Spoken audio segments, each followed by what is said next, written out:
Hello everyone, welcome to my YouTube channel Kaviraj Gurukul.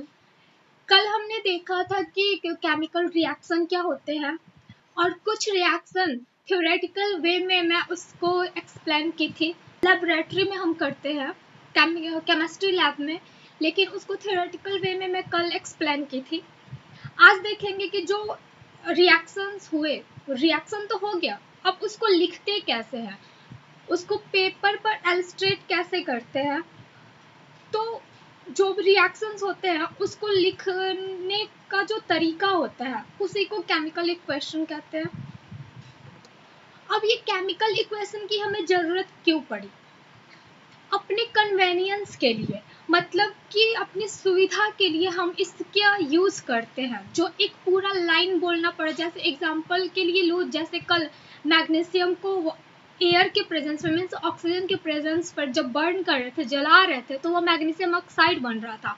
तो उसी का लिखा हुआ है यहाँ पर, when a magnesium ribbon is burnt in oxygen it gets converted to magnesium oxide।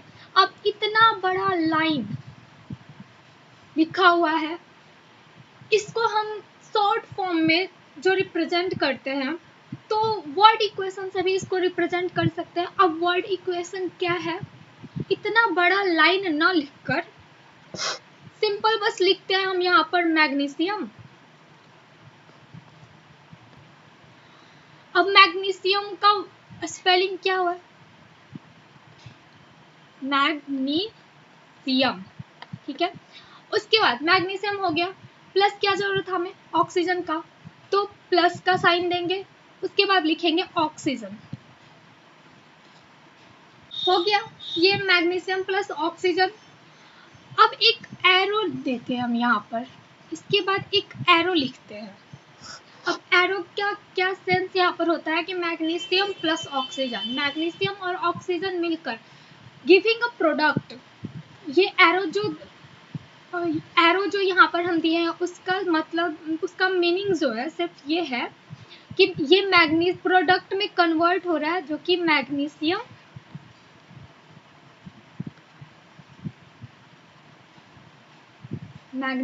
Oxide, ठीक है, ये वाला, ये मैग्नीशियम ऑक्साइड में कन्वर्ट हो रहा है। ये हो गया इसका वर्ड इक्वेशन, मतलब कि वर्ड को यूज कर रहा है।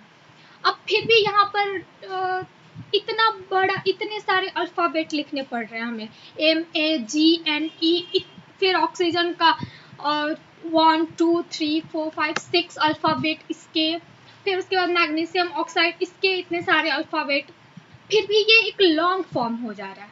अब इससे भी शॉर्ट ऑफ हम क्या कर सकते हैं? इससे भी शॉर्ट में यदि लिखना है तो वो भी रिप्रेजेंट करते हैं हम। अब लिखा हुआ वो क्या था? वर्ड इक्वेशन था। यहाँ जो लिखे थे हम, ये लाइन को और शॉर्टर में लिखने की कोशिश किए, तो वर्ड के थ्रू हम रिप्रेजेंट कर सकते हैं, जिसे वर्ड इक्वेशन कहा गया। नेक्स्ट हम इसे केमिकल इक्वेशन से भी लिख सकते हैं। अब केमिकल इक्वेशन के लिए क्या यूज करते हैं? उनके केमिकल फॉर्मूले को यूज करते हैं। केमिकल फॉर्मूले FORMULAE, इसको फॉर्मूले पढ़ते हैं। ये जो है ये फॉर्मूला का प्लूरल वर्ड है, ठीक है। ये जो है ये प्लूरल है किसका? फॉर्मूला का। फॉर्मूला जो है वो सिंगुलर वर्ड होता है, ठीक है। फॉर्मूला सिंगुलर वर्ड है।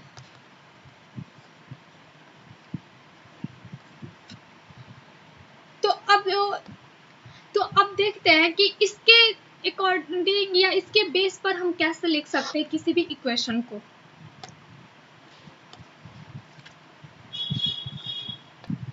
अब वर्ड इक्वेशन से भी शॉर्ट लिखने के लिए अब हमारा रिएक्शन जो था वो क्या था? मैग्नीशियम और ऑक्सीजन के बीच।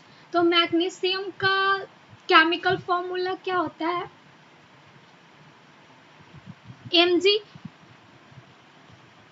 मैग्नीशियम का केमिकल फॉर्मूला Mg होता है। फिर उसके बाद प्लस का साइन दे रहे थे, और ऑक्सीजन का O2 होता है। फिर एरो दे देना है हमें, अब ये दोनों मिलके क्या बन रहे थे, मैग्नीशियम ऑक्साइड। अब मैग्नीशियम ऑक्साइड का क्या होता है केमिकल फॉर्मूला, M मैग्नीशियम, उसके बाद ऑक्साइड। अब आप बोलेंगे कि यहाँ पर O2 लिखा हुआ है और यहाँ पर O लिखा हुआ है, ऐसा क्यों? Mg जो है यहाँ पर ऑक्सीडेशन स्टेट इसका 0 है। अच्छा, आप लोग को ऑक्सीडेशन स्टेट निकालना आता है क्या? यदि आप लोग को नहीं आता होगा तो आप कमेंट कीजिएगा, आप लोग को मैं ऑक्सीडेशन स्टेट भी निकालना बता दूंगी, ठीक है। और यहाँ पर O2 का भी जो ऑक्सीडेशन स्टेट है वो 0 है, ओके। अब नेक्स्ट, अब प्रोडक्ट की तरफ देखें तो मैग्नीशियम जो है वो सेकंड ग्रुप का एलिमेंट है, तो इसका ऑक्सीडेशन स्टेट +2 होगा और ऑक्सीजन जो है वो -2 होता है। ओवरऑल इसका भी ऑक्सीडेशन स्टेट निकाले तो 0 ही हो जाएगा, न्यूट्रल फॉर्म में आ जाएगा ये भी। अब केमिकल इक्वेशन तो लिख लिए, अब इसके बाद जो हमारा काम होता है वो देखते हैं कि जो लेफ्ट साइड में मतलब कि जो रिएक्टेंट है लेफ्ट साइड में, ये जो है मैग्नीशियम और O2, इनको रिएक्टेंट कहते हैं। कल ही बताई थी मैं, जो लेफ्ट साइड में लिखे हुए होते हैं एरो के वो रिएक्टेंट होते हैं, ये रिएक्टेंट्स हैं। और एरो के राइट साइड में means RHS, right hand side, और इसे क्या बोलते हैं LHS, लेफ्ट हैंड साइड, ठीक है। तो लेफ्ट हैंड साइड जो लिखा होता है उसको रिएक्टेंट कहते हैं और राइट हैंड साइड जो लिखा होता है उसको प्रोडक्ट कहते हैं, ठीक है। इतना हो गया। अब नेक्स्ट हमारा क्या काम हो जाता है कि अब ये चेक करना कि जो लेफ्ट साइड में एलिमेंट्स हैं और जो राइट साइड में कंपाउंड बना हुआ है, क्या उनमें जो एटम्स है, जो एलिमेंट यूज किए हैं, क्या वो इक्वल नंबर में है या नहीं है। तो चेक कर लेते हैं कि क्या वो इक्वल नंबर में है। यहाँ देखें तो मैग्नीशियम 1 है, इस साइड देखें मैग्नीशियम 1 है, यहाँ ऑक्सीजन 2 है, 2 ऑक्सीजन है ना, O2 लिखा हुआ है, लेकिन यहाँ पर ऑक्सीजन 1 है। मतलब एरो के दोनों साइड जो एलिमेंट प्रेजेंट है उनका जो नंबर है वो इक्वल नहीं है, मतलब कि वो बैलेंस्ड नहीं है। और इस तरह का ये जो इक्वेशन लिखा हुआ आता है इसको बैलेंस्ड केमिकल इक्वेशन नहीं कह सकते, ये बस एक स्केलेटन इक्वेशन होता है, ठीक है। इस तरह का जो लिखा होता है इसको बोलते हैं स्केलेटन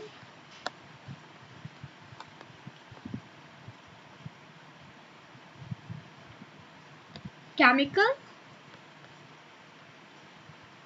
इक्वेशन, ठीक है।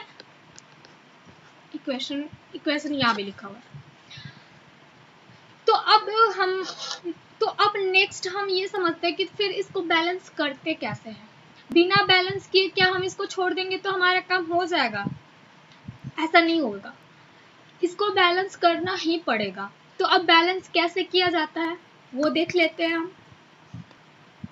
हमारा जो इक्वेशन था वो था Mg + O2,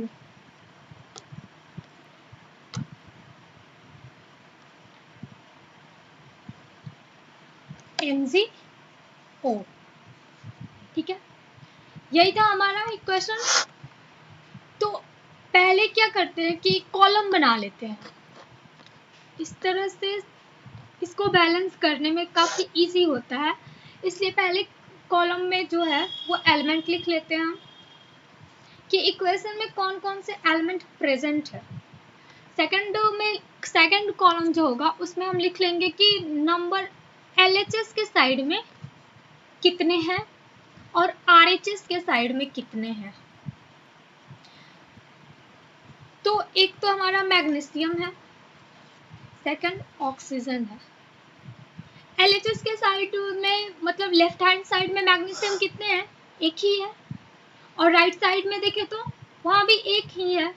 लेकिन और ऑक्सीजन का चेक करें तो लेफ्ट साइड में 2 हैं और राइट साइड में 1 है, ये तो बैलेंस नहीं है।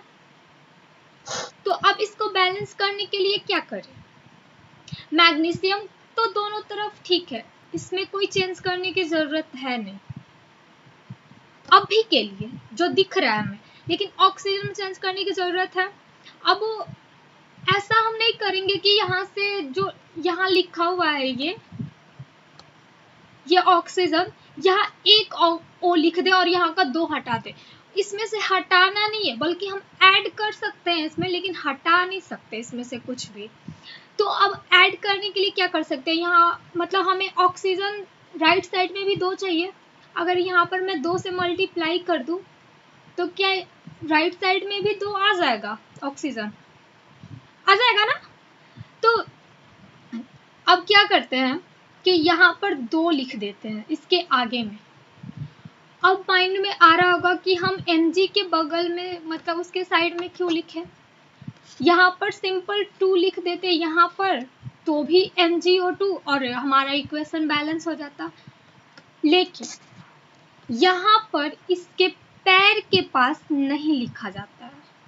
जब भी हम कोई भी न्यूमेरिकल वैल्यू लिखेंगे वो कंपाउंड के जस्ट बगल में ही लिखेंगे, एलिमेंट के बगल में ही लिखेंगे। उसके जैसे यहाँ पर O2 में यहाँ इसके नीचे लिखा हुआ है, उस तरह से हम किसी भी एलिमेंट या कंपाउंड मतलब एलिमेंट के बगल नीचे पैर के पास सबस्क्रिप्ट में नहीं लिखेंगे, उसको सबस्क्रिप्ट बोलते हैं, ठीक है?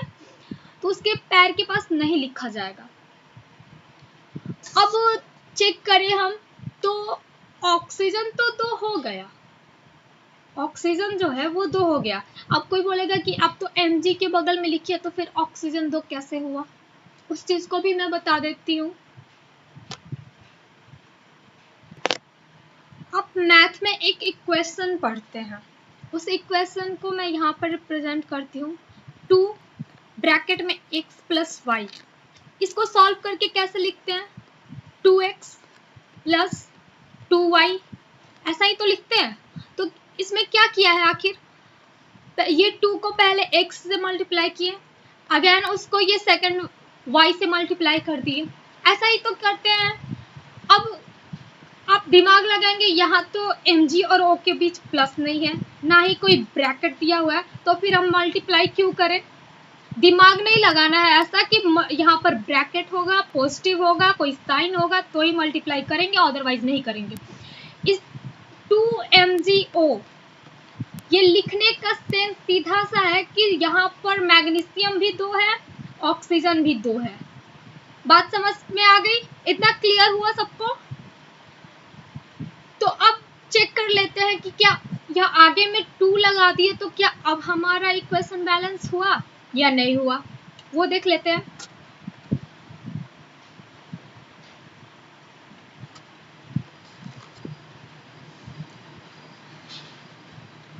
ऑक्सीजन दोनों साइड 2-2 हो गया, लेकिन मैग्नीशियम चेंज हो गया। इस साइड 1 था, अब इस साइड 2 हो गया। अब इसे इक्वल करने के लिए क्या करना होगा? लेफ्ट साइड वाले मैग्नीशियम के तरफ 2 से मल्टीप्लाई कर देंगे तो हो जाएगा।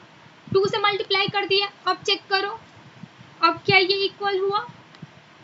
Magnesium left side right side, oxygen left side right side, ठीक है? इसको चेक करें तो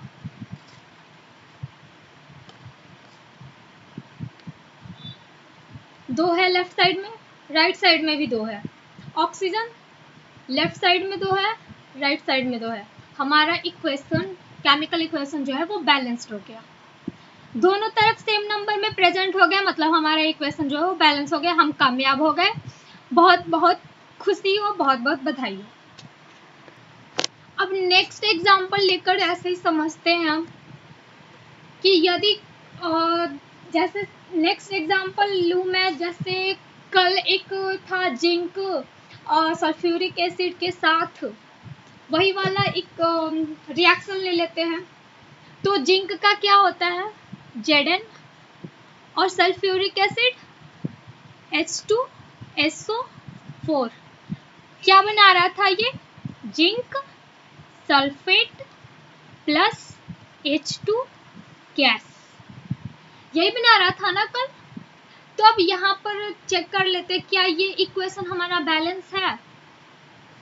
जिंक को पहले देखते हैं, यहाँ लेफ्ट साइड का चेक करेंगे और यहाँ राइट साइड का। ठीक है, जिंक हमारा लेफ्ट साइड में एक है, राइट साइड में एक है। ऑक्सीजन हमारा लेफ्ट साइड में चार है, राइट साइड में 4 है। हाइड्रोजन का चेक करें तो हाइड्रोजन लेफ्ट साइड में 2 है ना ये, और राइट साइड में भी 2 है। लेफ्ट साइड का चेक करें सल्फर, तो सल्फर 1 है, राइट साइड में भी सल्फर 1 ही है। ये देखिए राइट साइड का सल्फर, ये रहा लेफ्ट साइड का सल्फर।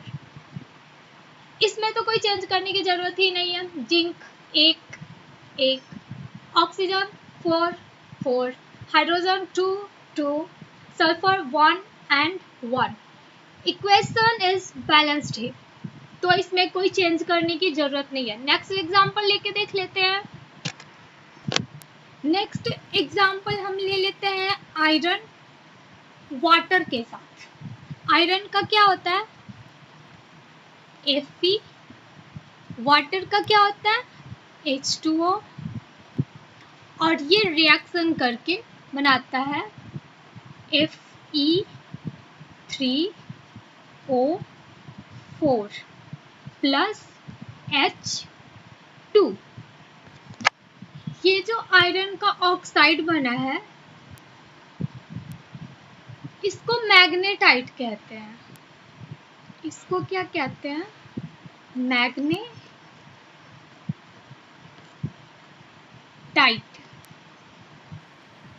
ठीक है,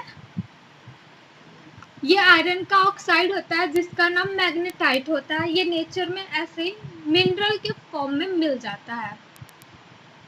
ये एक मिनरल और ओर, ये सारी चीजें हमें पढ़नी होती है। आई होप आप पढ़ चुके होंगे या फिर आगे पढ़ेंगे।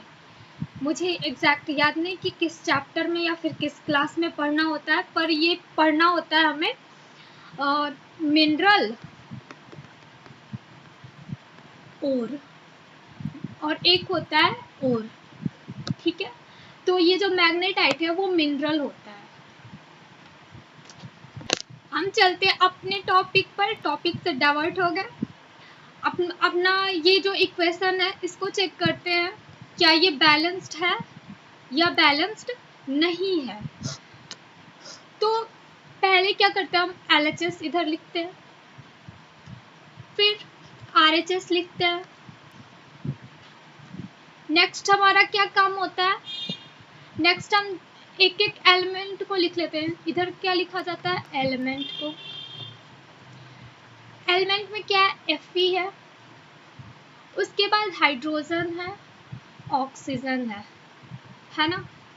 तो अब चेक करते हैं कि Fe लेफ्ट साइड में कितना है, 1, राइट साइड में 3, लेफ्ट साइड में हाइड्रोजन कितने हैं, 2 मतलब 2, और राइट साइड में यहाँ पर भी 2।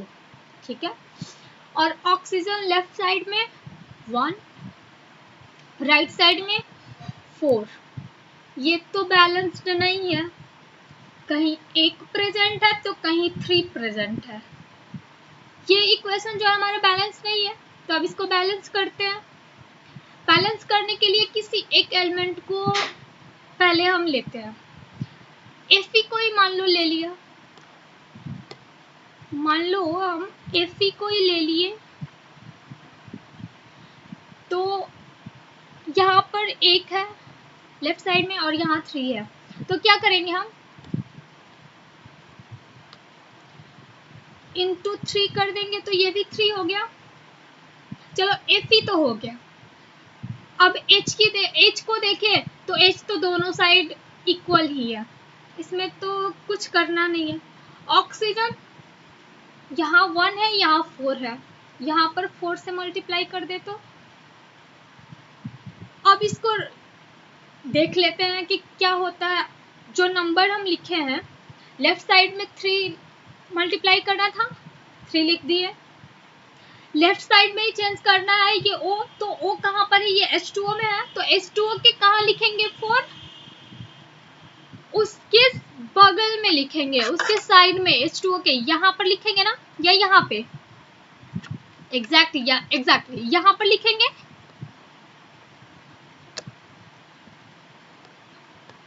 अब देखते हैं क्या अब हमारा जो इक्वेशन है वो बैलेंस हो गया। इधर 3Fe, इधर भी 3Fe, ओके। ऑक्सीजन यहाँ पर तो 4 हो गया, यहाँ ऑक्सीजन 4 हो गया, लेकिन हाइड्रोजन तो अनबैलेंस्ड हो गया ना। फिर से यदि इसको हम यहाँ पर लिखना चाहे क्या क्या दिया हुआ है, अब चेक करें हम। Fe कितना है लेफ्ट में 3, राइट में 3, हाइड्रोजन कितने हैं, अब इसको मल्टीप्लाई करेंगे ना, यहाँ 2 लिखा हुआ है और यहाँ 4, तो 4 इंटू 2 कितने हो जाएंगे, 4 इंटू 2 इक्वल टू 8 होगा ना। और इधर 2 है, ऑक्सीजन इस साइड में 4 हो गया और लेफ्ट साइड में राइट साइड में ये ऑक्सीजन यहाँ 4 है। तो अब हमारा जो हाइड्रोजन है वो अब इक्वल ना रहा, तो 2 को अब 8 बनाने के लिए क्या करेंगे, यदि इसको हम 4 से मल्टीप्लाई कर दे तो क्या ये 8 हो जाएगा,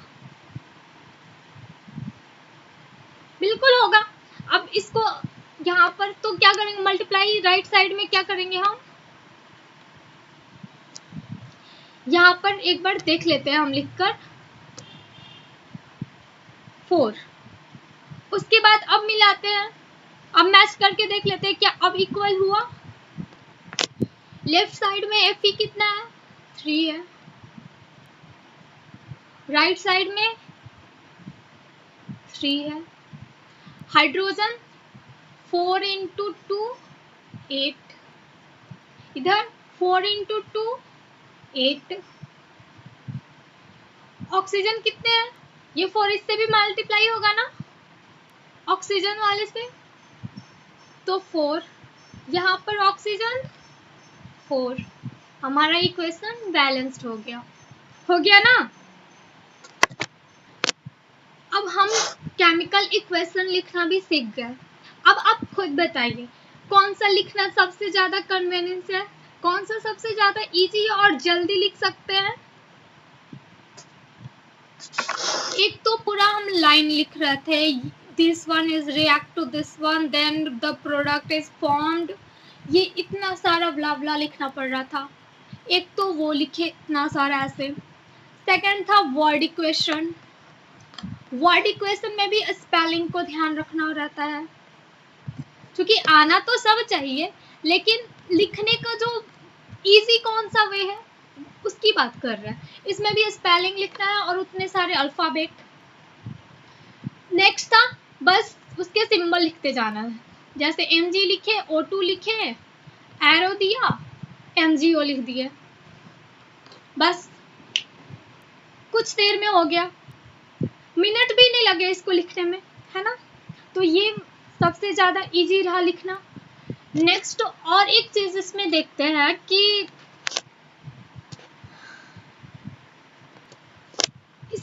इस इक्वेशन के थ्रू ना हम ये भी पता कर सकते हैं कि जो एलिमेंट या कंपाउंड है वो कौन से फिजिकल स्टेट में प्रेजेंट है, मीन सॉलिड में है, लिक्विड में है या फिर गैस में है। इन सारी चीजों को भी हम यहाँ पर सिर्फ सिंबल से पता कर सकते हैं, हमें पूरा किसी को समझाना नहीं पड़ेगा, किसी को कुछ नहीं बोलेंगे तो सिर्फ वो ये एक इक्वेशन देखकर समझ जाएगा कि एक्चुअली में जो रिएक्शन है वो कैसा है, क्या है। ओके, तो इससे भी अब हम एक एग्जांपल लेकर समझ लेते हैं इसको कि आखिर फिजिकल स्टेट के बारे में कैसे पता चलेगा और यदि पता चलता है तो उसको कैसे लिखते हैं, कैसे रिप्रेजेंट करते हैं। किसी किसी इक्वेशन के पास आप देखेंगे कि बगल में इस तरह से एस लिखा होगा, किसी के साइड में जी लिखा होगा, स्मॉल, ये सारे स्मॉल होते हैं। ओके, किसी का एल लिखा होगा, फिर कहीं ए क्यू लिखा होगा इस तरह से। तो इसका मतलब क्या है, ये जो एस है ना वो सॉलिड को सिंबलाइज करता है, मीन्स जिसके बगल में एस लिखा होगा वो सॉलिड है। और जी का मतलब गैस हो गया, एल का मतलब लिक्विड हो गया, जो वो है वो लिक्विड स्टेट में है। और ये ए क्यू का मतलब होता है कि एक्वस है, मतलब कोई सॉल्यूशन है। सॉल्यूशन, अब कैसा सॉल्यूशन,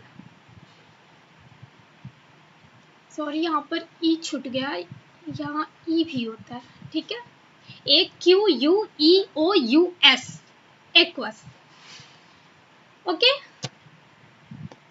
तो जो हम एग्जांपल लिए थे आयरन वाटर वाला, उसी से मतलब उसमें ही ये उसी के फिजिकल स्टेट को लिखकर समझ लेते हैं।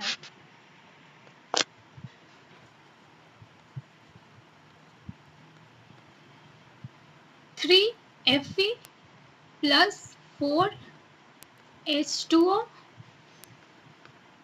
Giving Fe3O4 plus H2।